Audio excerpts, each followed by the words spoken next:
They told me to pass him by, that he wasn't worth the effort. But when I saw those eyes, my heart responded before me. And since that day, I've never looked at life the same way again. Have you ever felt as if something long lost suddenly reappeared, but in a body that couldn't possibly be the same?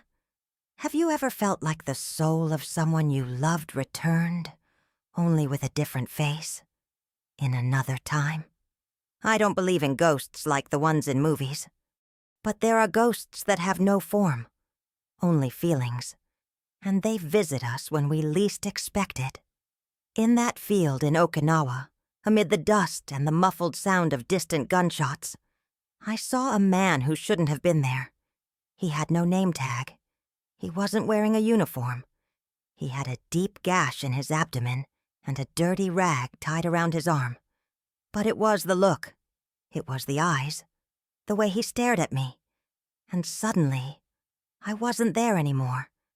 I was returning to Pearl Harbor. To the day I lost my brother, Robert, the boy who said we'd go home together. But he returned only in a coffin. Or not even that. Because to this day, I don't know where he was buried. Maybe I went mad for a moment. Maybe the pain confused me. But what I felt in that look wasn't made up. He was older, more tired. But it was him. It was Robert. Or at least it was the part of him that never left me. It disarmed me. It undid me. And in that moment I knew that if I obeyed orders and let that man die, some part of me would die too. Maybe it was just a coincidence. Maybe it was just longing. But you don't ignore a look like that without leaving something behind. And I'd already left too many people behind. My name is Myrtle Louise Atkinson. I'm 91 years old. I'm a war nurse. Or was. But some days I still smell the smell of burnt gauze and open skin in the air. I served as an anesthesiologist in Okinawa. And sometimes when I close my eyes, I still hear the sound of instruments falling to the floor with a shaking hand, or the muffled scream of a soldier waking up prematurely. I can't forget it. I lived alone for a long time after the war. But now I live with my niece in Phoenix. The house is simple. It has an old ceiling fan that creaks as if its lungs were tired, and some golden photographs on the shelf, which I don't know why I kept anymore, since almost no one in the photos is still alive. I have a habit of sitting by the window in the late afternoon. The light hits a portrait that's become a mirror. I look at myself there, and sometimes I see him. Robert, or what's left of us. When he was gone, I swore I'd never try to save anyone by force again. But war doesn't ask what you swore. If you've made it this far, stay. Because what I'm about to tell you now isn't written anywhere. And it might not even make sense to anyone who's never lost someone through their eyes before losing someone through their body. If you feel like some memories only last when they're told, then subscribe to the channel. This is a safe place. The earth in Okinawa tasted like iron. It was dust mixed with blood and the salt of sweat that wouldn't stop running, even in the early morning chill. That day began like the others. A quick check of materials, curt instructions from superiors who wouldn't look us in the eye, and a growing line of wounded trying not to collapse before reaching the tent. I always started with the hands. If the hand was still clinging to life, there was a chance. If it was loose, well then another kind of anesthesia was needed. But that morning an order came that seized my chest. Its words were too simple, too cold, as if it were saying the soup was out. Ignore anyone without identification. That was it. No tag, no number, no name, no priority, no life. They said it was for security reasons, infiltrators, ambushes, spies. But the truth? It was desperation. We were out of resources. The ether supply had already reached its countdown, and the morphine, well, The morphine was being handed out like bread on a ration day, one vial at a time, and that's it. I heard that, and didn't react. I just continued cleaning instruments, heating water, pretending my heart hadn't skipped a beat. But inside, I knew. I knew this order wasn't meant to protect anyone. It was meant to let those who weren't easy to categorize die. Those who didn't fit the list, and I'd seen too much not to know what that meant. So many people escaped the war to die because of bureaucracy. In that camp, that morning, the silence between the commander's orders and the exchange of glances between the nurses was louder than any bomb. No one questioned it out loud, but everyone heard the same whisper inside their heads. What if it were me? What if it were my brother? What if it were someone I loved, unconscious on the floor, nameless, without a chance? In war, following orders was what kept us alive. But that morning, something inside me began to loosen. A thin rope that held me to blind obedience began to give way. And I didn't know it yet, but it would finally snap in a few hours, when a pair of forgotten eyes on the ground would meet mine and pull me to another time, another place, another pain. It was late afternoon when I went to fetch a basin of clean water from the other side of the camp. The sky was murky, the color of aged iron, and the ground spewed steam beneath my feet. Each step I took sank a little deeper into the mud, and the heat seemed to cling to my very soul. That's when I saw it. It wasn't exactly a scream that caught my attention.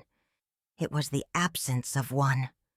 A strange, pointed silence, coming from a spot between two trees, where no one should have been. At first, it was just a figure, a mound of dark fabric and pale flesh against the faded green of the vegetation. But as I approached, my eyes squinting against the dim light of the late afternoon, I realized it wasn't just another injured man. He was lying on his side, as if he'd been thrown there, one arm across his stomach, the other stretched out as if still seeking help. He was dirty, very dirty. His face was covered in dried earth, his mouth half open, his lips cracked like stone. But it was when he looked up that I knew. The water I was carrying nearly fell from my hand. My knees buckled involuntarily, as if recognizing something before me. He looked at me. That was all. A direct look, too calm for someone wounded like that. And there it was, the same dark, sweet glow, the same hint of sadness in the corners of his eyes. As Robert's. The same look that followed me through the Pearl Harbor infirmary when he came to say goodbye. The same look that looked at me before he disappeared in the bombing.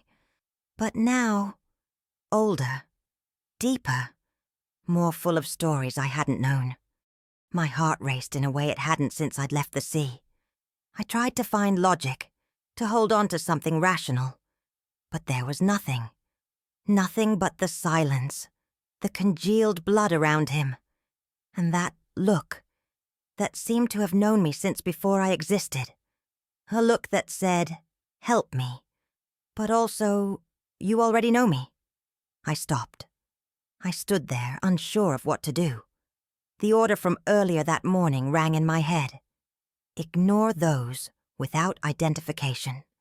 But what happens when what we find isn't someone? It's a living memory? I returned to camp with the basin, but its weight seemed multiplied, and the heaviest weight was inside my chest, because in that moment I knew, if I left it there, I'd be leaving a part of me with it.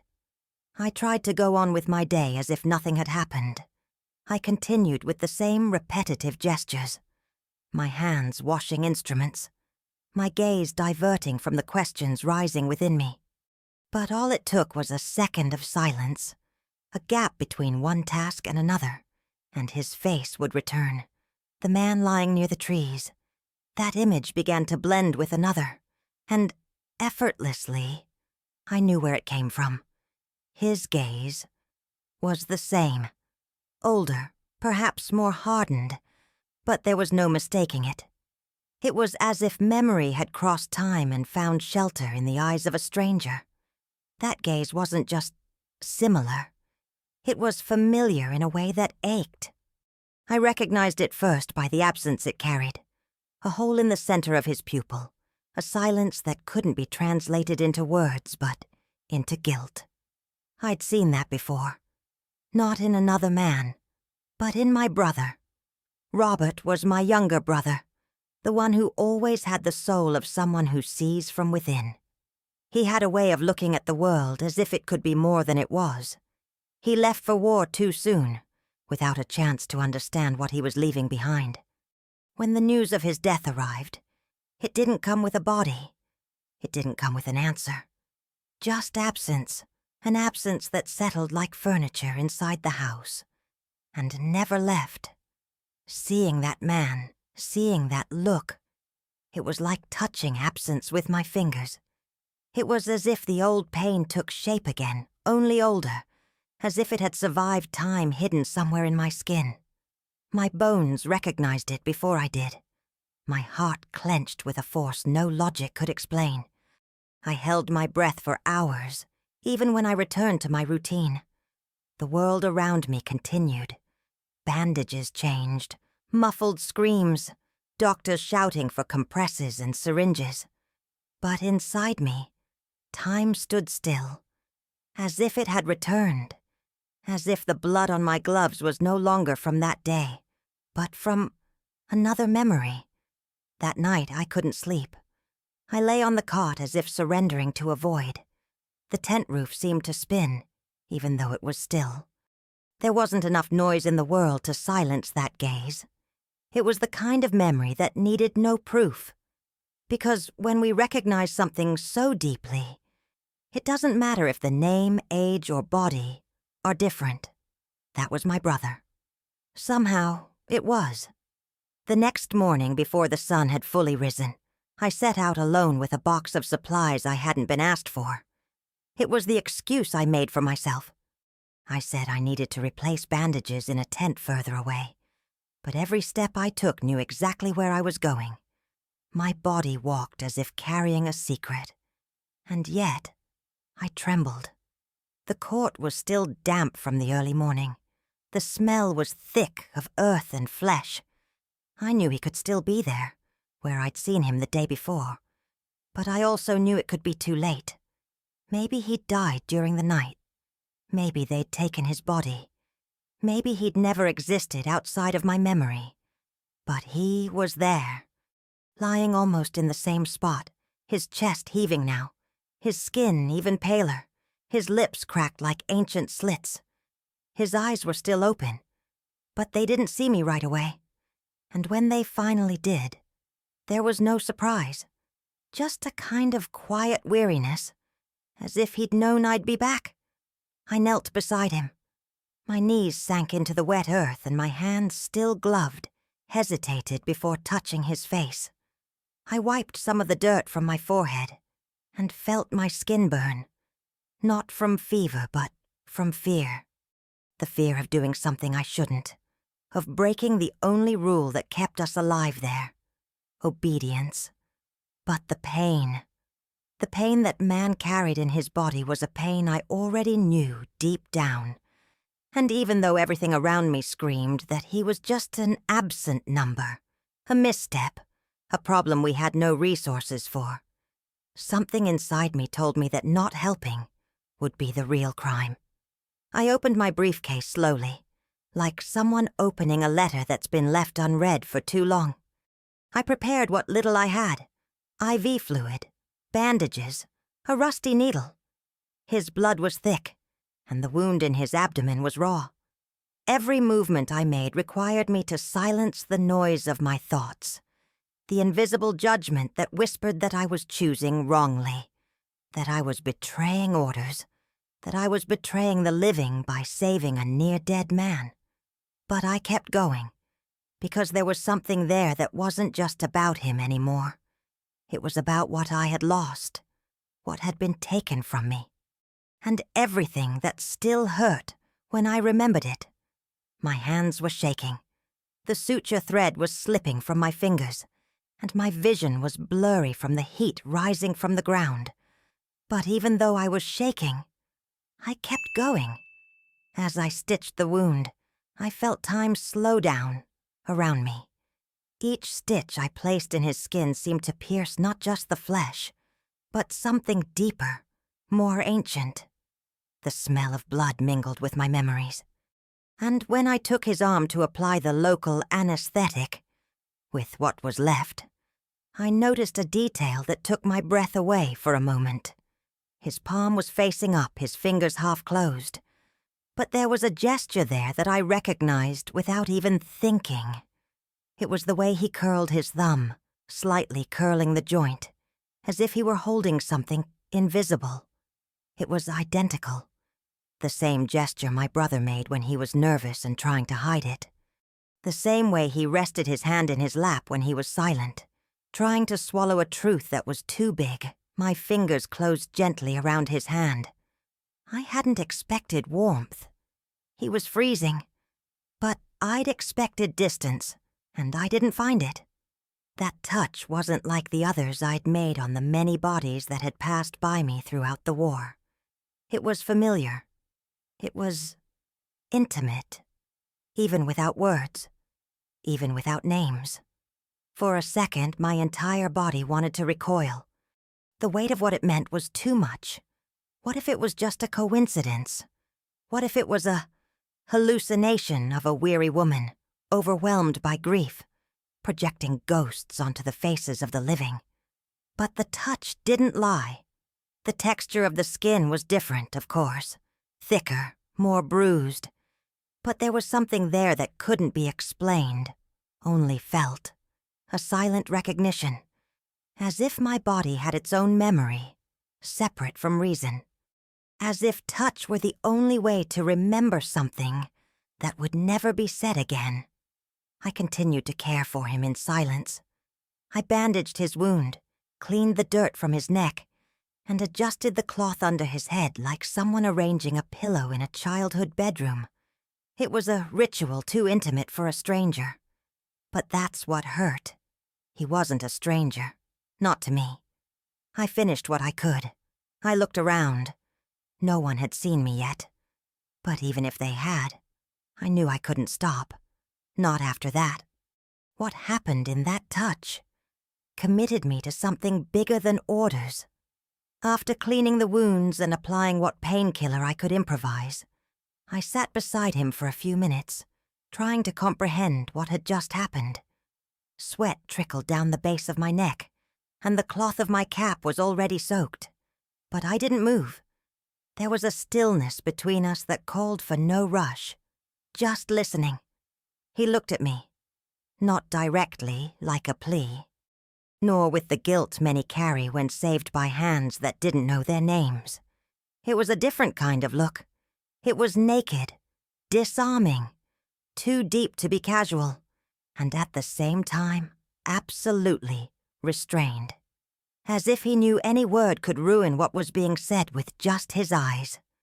That's when I realized he wasn't going to speak. Maybe he couldn't. Maybe he didn't want to. Maybe the story in him was buried too deep. But there was a truth in that silent exchange that no sound could reach. His eyes didn't ask me for anything immediately. It was more subtle, like someone who knows they're in the hands of someone who can do anything or nothing. It was a kind of silent surrender, not trust, but resignation, as if to say, if you're the one who's going to decide, then let it be now. But there was also something else, smaller, harder to grasp, recognition, a thin mirror between what I saw and what he saw in me. I stood there, watching the way his eyelids felt heavy, the way his lashes trembled in the warm wind that blew through the leaves. I knew that tremor. I knew the way eyes slow down when the pain begins to subside, the way they hide when they're too tired to cry. It was then that I realized what hurt most. He looked at me the way Robert had looked at me in our last conversations, just when we knew war would tear us apart, when the only thing we could do was pretend there was still time. That same look that held what couldn't be said, that carried a formless goodbye. The silence between us became a bond, and I knew any word would break it, so I didn't speak. I just stood there. Sometimes the only way to respond to a look is to let it happen completely. And even after I closed my suitcase and got ready to leave, he kept looking at me, with the same eyes that once promised to return to me, and never did. I carried his body back with me, not physically, but on my skin. Every step I took toward the infirmary seemed to pull at a thin, invisible rope tied between us. And even as I immersed myself once more in the routine of the other wounded, my thoughts never left the makeshift hiding place among the trees, where a nameless man was now miraculously breathing. I didn't know how long I had before being discovered. It couldn't last. And still, I went back. Twice that day, once more that night. I brought more gauze, more water, more silence. He didn't sleep or speak, but he was waiting for me. I knew this because I saw him turn his face slightly toward me before he even heard my footsteps. That small nod.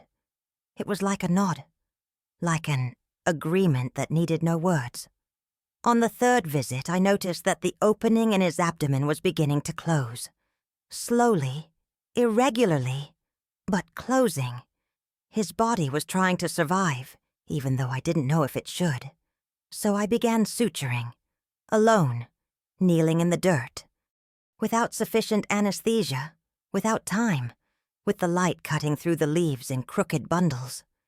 The threads I used were old, some stained with rust from the emergency kit. It was all improvised. It was all wrong. But it was all I could give. As I sewed, my fingers trembled, not from fear of making a mistake, but from the certainty that this scene, my hands stitching together pieces of flesh from a nameless man, wasn't just a patch of skin. It was a seam between times, between losses. It was as if with each stitch I was trying to close the hole left when Robert disappeared from the world. There was a dark spot on the side of his belly, and when I wiped it away, I smelled the bittersweet scent of congealed blood mixed with mud. It clung to me. It went up my nose and down to my soul.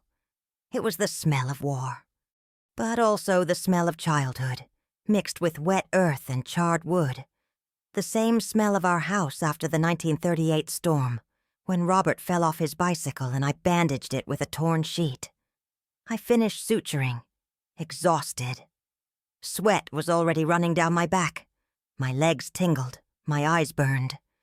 But when I lifted my face and met his gaze once more, the world stopped. He was awake, and he was looking at me just as before, just as in that first moment. But now there was something more. It wasn't gratitude or relief. It was almost acceptance, as if he finally recognized in me what I'd feared recognizing in him. It was at that moment that I knew this was impossible. Biologically, logistically, militarily. But it was happening. And this impossibility broke me in a new way. When I returned to the infirmary that night, I knew I had to make a real decision. It was no longer about helping on the sly. It was no longer enough to bring gauze, water, and improvised surgical stitches. I was saving a man who didn't exist. At least, not in the spreadsheets, nor on the evacuation lists, nor in the commander's torn notebooks. And if he didn't exist to others, he could only stay alive if I hid him completely. At the back of the camp was a forgotten area where they left dirty blankets, discarded clothing, and bits of outmoded equipment. It was a sort of abandoned dump. No one went there often, and it was there that I took the few blankets I could gather without attracting attention. Among them, I chose the thickest, the ones that best hid the outline of a huddled body. I also carried 2 cans of food, a water bottle that tasted of metal, and a blanket I used on the coldest night shifts, the only one that smelled like home. I set everything up among the dismantled frames of an old iron stretcher, where the torn canvas provided shade, even without a roof. The ground was hard, stained with things no one wanted to remember. But there, I built what I could. A crooked shelter, a womb of cloth and silence. The next night I took him from where he was, staggering, still feverish, lighter than he should have been, and led him slowly to this hiding place. The journey was short, but the minutes seemed stretched out. I heard the sound of my own footsteps as if a betrayal. Every leaf I stepped on, every twig that creaked under the weight of my boots, seemed to say aloud, "She's hiding someone. She's choosing wrong." But nothing screamed louder than what I felt when I tucked his head under the blankets, when I covered his shoulders with my folded coat, when he closed his eyes without fear, as if that gesture alone were enough to guarantee that, at least for a few hours, he wouldn't be found. It was a speechless surrender, a pact made with half-closed eyes and hands that couldn't squeeze back. I didn't sleep that night. I sat nearby with a dead flashlight lit out of habit, listening to the sound of crickets and souvenirs. I remembered the closet in my mother's house, where Robert used to hide during playtime, and how I always found him. Not because he made noise, but because he breathed differently when he was scared. That night, the wounded man was breathing the same way. The next day began with a noise that didn't fit with the routine. Heavier footsteps. Orders whispered in low voices, as if hiding what they were about to do. Soon after, the sharp snap of a belt being hurriedly tightened, the sound of weapons striking against bodies. The mood changed even before the sun reached the top of the sky. They called it a preventative sweep. A team of 3 soldiers, accompanied by a sergeant too young to understand the meaning of commanding fear, scanned the camp with eyes too quick to see what wasn't visible. They said a possible spy had been spotted nearby. An unknown body had been spotted among the trees, and someone, perhaps a civilian or an unidentified wounded person, was hiding. The word used was anomaly. I froze. The air became thick as honey. My throat went dry, and each beat of my heart seemed too loud. I tried to go about my day, pretending not to understand what this meant, but my hands trembled as I prepared a syringe. My body could no longer sustain the lie. It wasn't long before the footsteps approached the back of the infirmary, exactly where the hiding place was. Through the crack in the canvas, I saw the shadows of the men approaching. The sound of their boots on the earth reminded me of the day we buried Robert's belongings, because there was no body, only uniforms stained with absence. I stood still. Time split in half. It was as if there were a second universe there, between that shadow and the hidden body. If they discovered him, he would be taken, perhaps executed, perhaps interrogated to the core of his very identity. And I would be forgotten as a traitor, perhaps punished with eternal silence, which is what remains for those who disobey and survive. The sergeant stopped 2 meters away. He looked around, narrowed his eyes. One of the soldiers bent down and picked at a cloth. For a second, I felt the blood drain from my body. There was nowhere to run, no way to explain. I just waited, like someone watching a photograph about to burn. But then, he turned, without saying anything, without pointing, without touching, and he walked away. The others followed, without even questioning. Not a word was spoken, no accusation. But that look from the sergeant, even so young, stayed with me, because he looked directly at me before turning away. And in that look, there was something that wasn't ignorance. It was choice. It was contained knowledge. I remained still for long minutes. My knees nearly gave way. My hands, still stained with iodine, now carried the weight of what I had almost lost, and what I continued to protect. That night, the fever came like a wave, without warning. It began with light, almost imperceptible tremors, and within hours his body was burning beneath the covers like damp logs, trying to resist a fire. Sweat soaked the dirty sheets, and his face oscillated between the paleness of exhaustion and the blotchy red of heat stroke. There was something about his closed eyes that disturbed me more than when they were open. It was as if they were trapped inside, somewhere no one could enter. I'd seen many fevers like this before. Some overcome the body and leave it. Others overcome the soul and trap it within. I prepared what I could. A damp pillowcase folded over my forehead, compresses filled with almost cold water, quiet prayers with my hands. My movements were mechanical, but my heart raced in a way that reminded me of the day I received the telegram with my brother's name, or rather, his absence. Missing. No confirmation. No body. Just a blank space. He began to mumble. Loose words, without sequence. Disjointed sounds, whispers like dry leaves blown by a warm wind. I moved closer, wanting to understand, wanting to believe it was nothing. But there was something there. A sound, almost a name that he repeated more than once.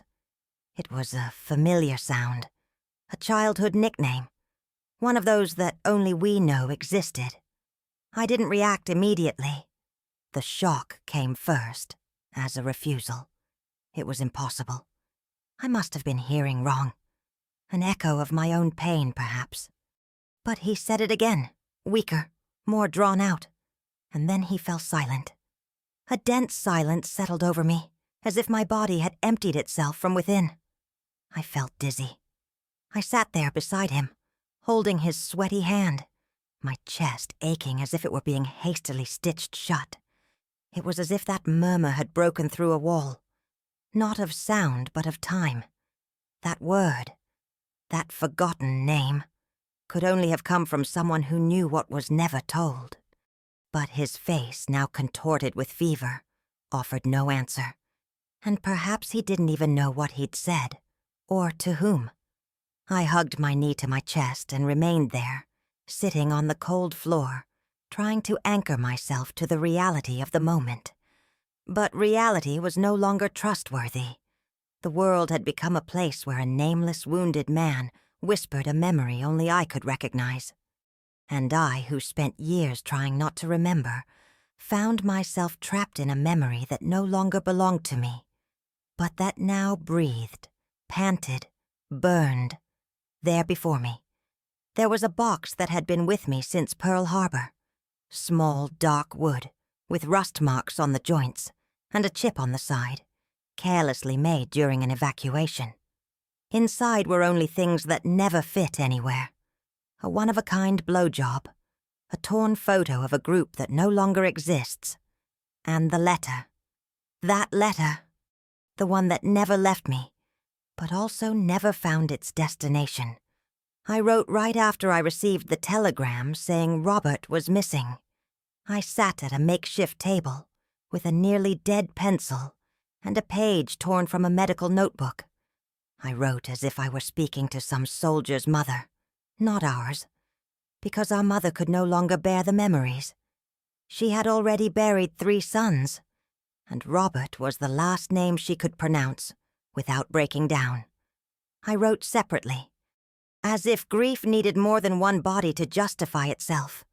But I didn't deliver it, because war moves too fast for longing, because the address was no longer the same, and because, deep down, there was something in that letter that hurt me more than absence. Guilt. Guilt for having encouraged him to go. Guilt for not having told him it was fear, not courage, that kept us going. Guilt for staying alive. I kept that letter all these years, untouched, without a recipient. And that night, after the delirium, after that name whispered by the wounded man burning with fever, I knew I had to get it. Not to read it, not to understand it, but to deliver it, or return it, or bear witness. I returned to my tent late at night, removed the box from under my cot, and with hands that trembled more than I cared to admit, took the letter with me. When I reached my hiding place, he was asleep. His face was calmer, his eyes gently closed as if he had finally surrendered to some kind of temporary peace. I knelt beside him, folded the letter in half, yellowed paper smelling of dust and age, and placed it in his hand. I said nothing. I just stared. For a moment the world seemed frozen, as if time had held its breath along with me. This wasn't a rational surrender. It was symbolic. It was a gesture that made no sense to anyone except me, and perhaps to anyone who dreamed of what was lost. The letter there, in the middle of that makeshift shelter, seemed to belong more to that man than to me. Not because of who he was, but because of what he evoked, because of the story his wounded body, his silent eyes, and his meaningless murmurs had reopened within me. And for the first time in a long time, I felt like I no longer had to carry it all alone. Not the memory, not the doubt, not the grief. The next night crept in, the wind drier than usual. Lanterns flickered at the edges of the camp, and for some reason I couldn't explain, the silence grew thicker, as if something in the air already knew what I didn't yet know. I finished my shift without speaking to anyone. My hands ached from the constant exertion, and my knees seemed to give out. Still, I walked to the hiding place. The path, already familiar to me, seemed longer this time. The moon was hidden behind a strip of yellowish cloud, and the crickets, which normally formed a background noise, seemed to have stopped. As I approached, I noticed something strange. The cloths were slightly displaced. One of the blankets had been folded, and my coat, the one I'd used to cover him, was neatly folded beside it. His body was gone. My first impulse was to deny it. Maybe he was just lying next to me. Maybe he'd crawled a little. Maybe he was there, hidden among the sheets. But no, I turned everything over. I called out silently, as if the name I couldn't say aloud was still stuck in my throat. Nothing. He was gone, without a sound, without a footprint, without a moan, not a trace of pain. All that remained was the letter, the same one I'd left under his hand, now intact, but damp with the dampness of the earth. It lay there like an object that never truly belonged to the recipient. I sat beside the void. I didn't cry. I didn't scream. I just stared into the space where he'd been, and for the first time since I'd met him, I understood that maybe he'd never been just a man. Maybe he'd been a warning, or a reflection, or even a silent return of what life had taken from me years before. The dawn passed without a clock. I remained there, like someone watching over something they couldn't bury. The hiding place was now just a clearing of dirty rags and fresh memories, a scene no one had witnessed, and that perhaps, with time, would seem to have never existed. But I knew, and my body knew, and the absence he left was more glaring than his presence. The next morning the sun rose brighter, as if the world were determined to illuminate what it preferred to hide. The infirmary was already bustling before I arrived. Soldiers cleaning old wounds, nurses muttering instructions through clenched teeth, the mingled smells of antiseptic and sweat. Everything was the same, but I wasn't the same. His absence weighed heavily. There was no body, no blood, no evidence, only the silence of that broken hiding place. And yet, it was as if I carried something all too visible, as if my every step left a trail that others could feel without looking. And they looked, but they pretended not to see. War taught us this. Sometimes the greatest danger is not being discovered, but being noticed. It was mid-shift that he appeared. The sergeant. The same one who, days earlier, had passed just a few meters from the shelter and looked away at the decisive moment. Young, firm, with that rigid set in his jaw, that only men who need to appear unshakable maintain for too long. He came to me without warning, without a request, without a clear reason. He stopped beside me. I was finishing suturing a young man with shrapnel in his shoulder. He didn't say my name. He didn't ask anything. He just watched me for what seemed like longer than it actually was. Then he dropped a folded note onto the instrument tray, like someone dropping a dead leaf, without any apparent intention. I didn't take the paper right away. I continued working, my breathing steady but my eyes burning. When he walked away with short, firm steps, I knew something had changed. I waited until no one was looking at me. I opened the note under the tablecloth. On it was a single sentence, written in a firm, hurried, masculine hand. Nothing unseen is forgotten. I read it 3 times. Then I folded it again and put it in my blouse pocket. It wasn't a threat, nor was it advice. It was simply an observation. Maybe even mercy. Maybe a way of saying that what happened there, between me and that nameless man, wasn't a secret. But it wasn't a mistake either. In that sergeant's gaze, in that brief moment between his arrival and his departure, there was something I recognized.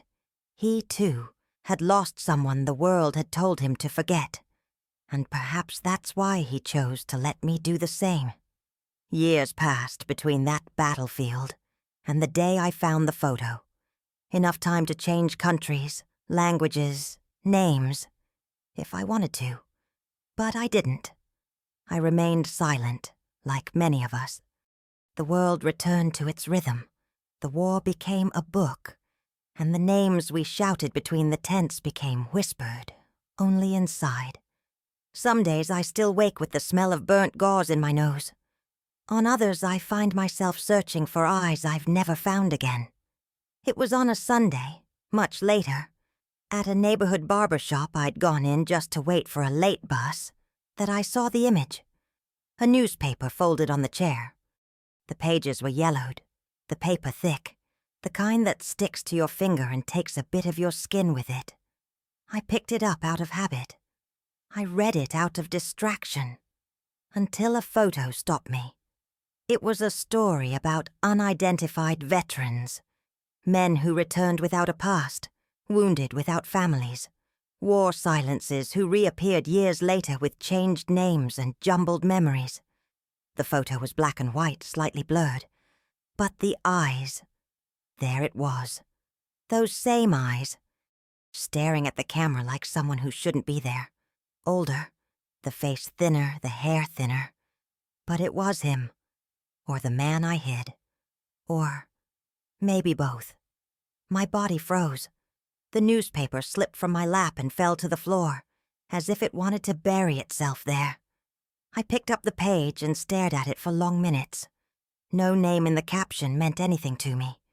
It was another name, another state, another life. But the eyes didn't lie, not even to me. I left the barber shop with the newspaper tucked under my arm, my heart pounding like it did before a bombing.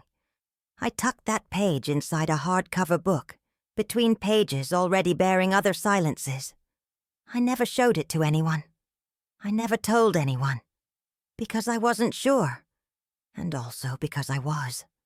There, in that fragment of paper, was everything the war had given me back. Doubt, absence, and an image that carried more than one face. It carried the shadow of something that perhaps never completely died, or never truly lived. I have few things that came with me from the war. Some I lost without realizing it.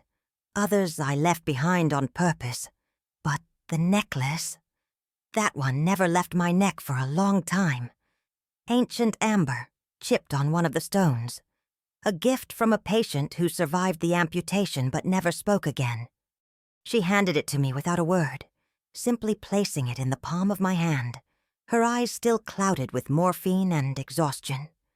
Since then, I've carried that chain like a prayer.